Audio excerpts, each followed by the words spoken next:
for you. Don't try doing something different on the day.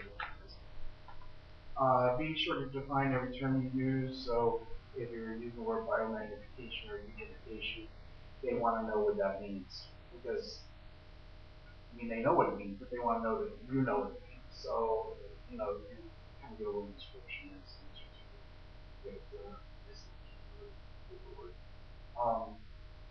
If you cannot recall a specific term, describe what you know and explain the concept, and get as close as you can. You get partial credit for everything. And one thing, but as far as the calculations, me personally, I know this one, but I look at the calculation ones and those freak me out. If you're not really good with math, you're gonna one of the 4 essays is gonna require math. And if you're not really good with math, just skip it and go on and do the other essays and then go back to do the math one last. So if you see something that you're worried about, you're scared, or you don't know much about, just go on to another essay question. I'm talking about the whole essay question, not the sections, because if you skip around the sections and you're going to get your brain on. If you see a question and it's asking you to do a lot of calculations, and you're like, oh, I don't know this, you know, or you're kind of nervous, just skip it, go on to the other ones, and then go back. Remember, each essay question is worth the same amount, even if it has 5 parts. So a 4-part question is going to be worth the same as a 5-part question. So keep that in mind too. But there's a really long one that you know is going to take a lot of writing to get through. Do the other ones first. Do the one you don't want to do last. Right? You don't have to go exactly in order. So you don't have to do number 1 first, then number 2, number 3. You can do 3, 4, 1, 2. I mean, you write it in the right place. But you don't have to go in the order they give it. In fact, they usually give you the hardest one.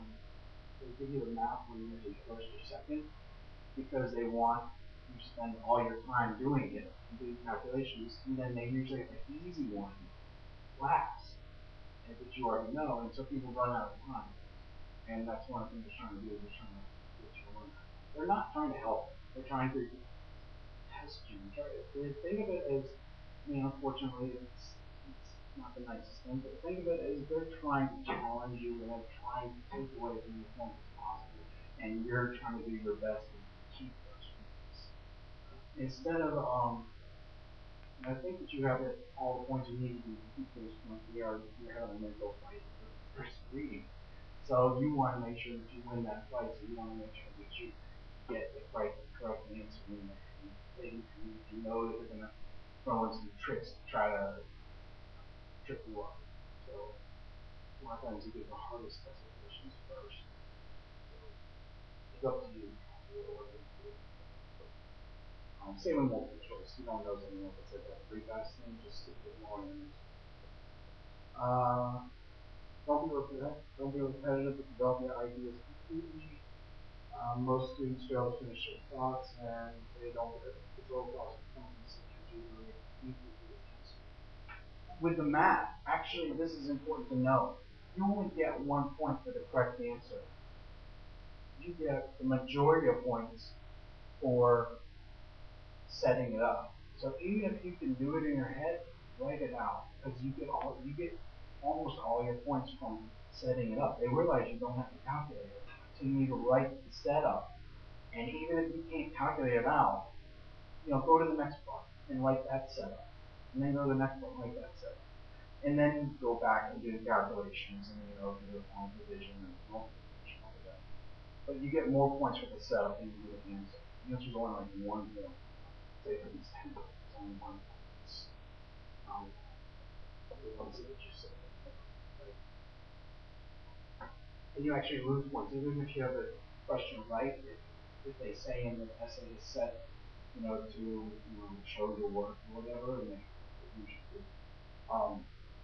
Even if you get the answer right, and all you have is that answer, you're not going to get all the points because you need to have it set up. That's one of the reasons they don't allow you to calculate it. So, be sure to show or follow any instructions. If you're asked to give an example, that means 1. If you're asked to give two examples, give only two. You'll be graded on the first two, regardless of how many you give. If the first two you list are incorrect, you get no points.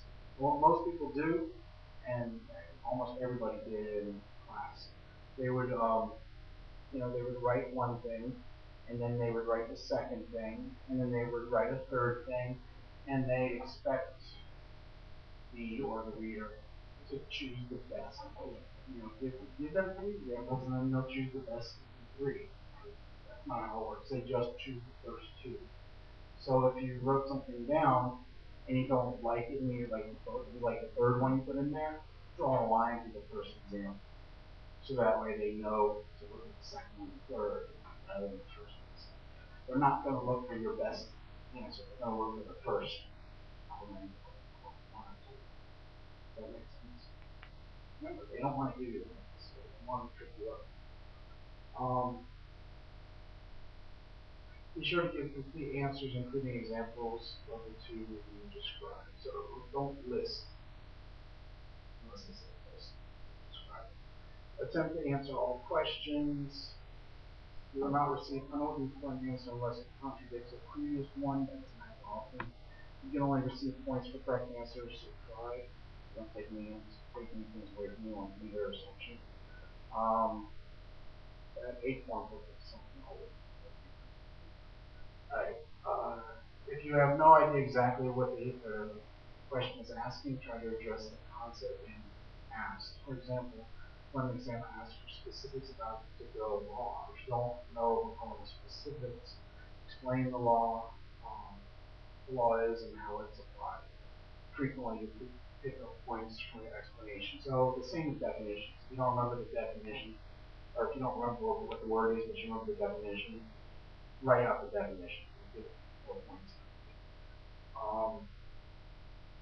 Alternate question is incorporate ideas from several aspects of the class, which at first glance seem unrelated. And I did that a lot with the test. If you notice that the questions, there would always be something that you knew that we went over, and there would be something that we either went over in the past, and then something that you had no idea about. You kind of had to draw them all together.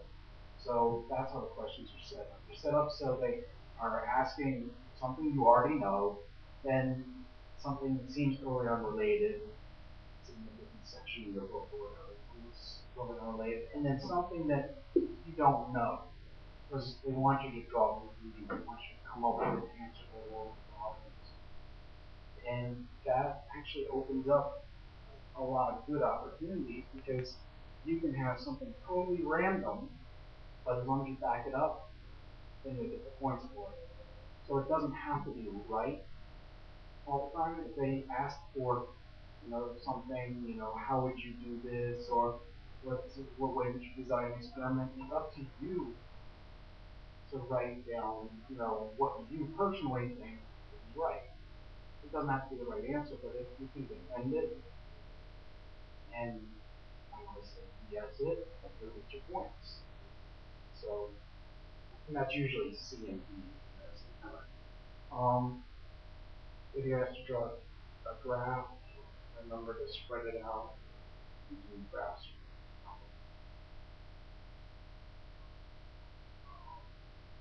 Design experiment. Consider the following. Make the experiment feasible. Preferably a lab experiment as opposed to field work. What that means is they'd rather see you set it up in a room, in a lab, than do it, say, in a forest.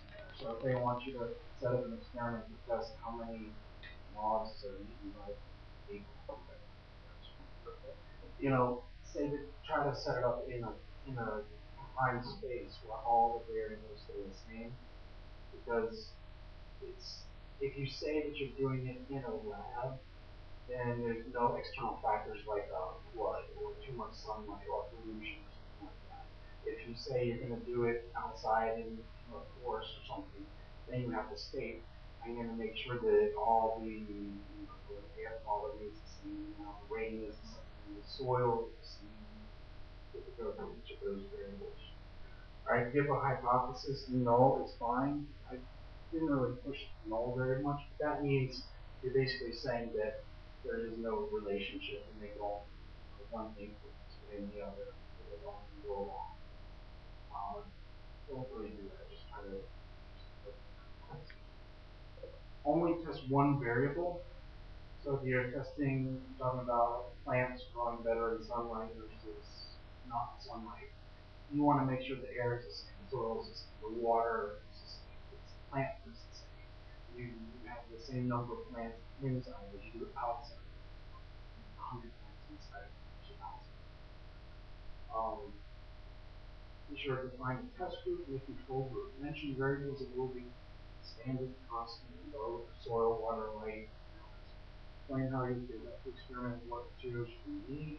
Explain what you will measure, growth, depth, survival, height. So if they ask you, design experiment to see how the plants grew, what the plants did better outside in the sun or inside, you have to say, well, I would measure the height, or I would measure the weight, or I would measure, other things. But make sure you just say, you have to give an example of why, what you're looking for, not just, oh, it looked like they grew better outside. What are you looking for? You're looking for height, you're looking for weight, you're looking for color. You need to say what you're actually looking at or measure. Explain your dependent and independent variables. Explain how you data and analyze and what results you anticipate. And state how your conclusion will be derived. Be creative, well organized, and knowledgeable about the exercise. So they're gonna give you the observation. You got to come up with your own hypothesis. Make sure you say the word hypothesis so they can find it. When they see hypothesis, they're like, oh, there's the hypothesis. When you don't write the word hypothesis, then they've got to go through and try to interpret it. And they're going to read 500 essays, and if they can't really find it, then they're not going to be then you say you're going to design a controlled experiment, and then kind of describe the experiment, say what you're going to look for, or how you're going to do it. And then basically at the end say you're going to collect data, you're going to analyze the data, and come up with a conclusion based on it. You don't have to make up data. You don't have to make fake data. You just say, you're going to collect data from that, come up with a conclusion based on that data. So it's like one short sentence. Write an essay. You can do a diagram, but make sure you explain it. Frequently asked to do calculations. Make sure that you lay it all out. Like do I think like neatly. If it's remember, if the person's reading 500 essays and you've got a really bad handwriting, try to make it a little bit neater because if you have a headache and you can't read it or it's too small or something like that.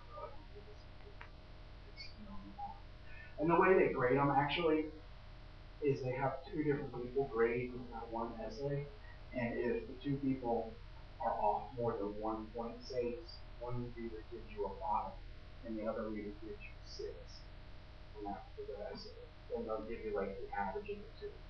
If there's a more than 1 point difference, so if one reader gives you a 5 and the other one gives you an 8, then what it does is it goes to the head reader, the person who trained it. So you have two separate people grading it. They do the average of the two. Hopefully they get the same score. But if they differ by 1 or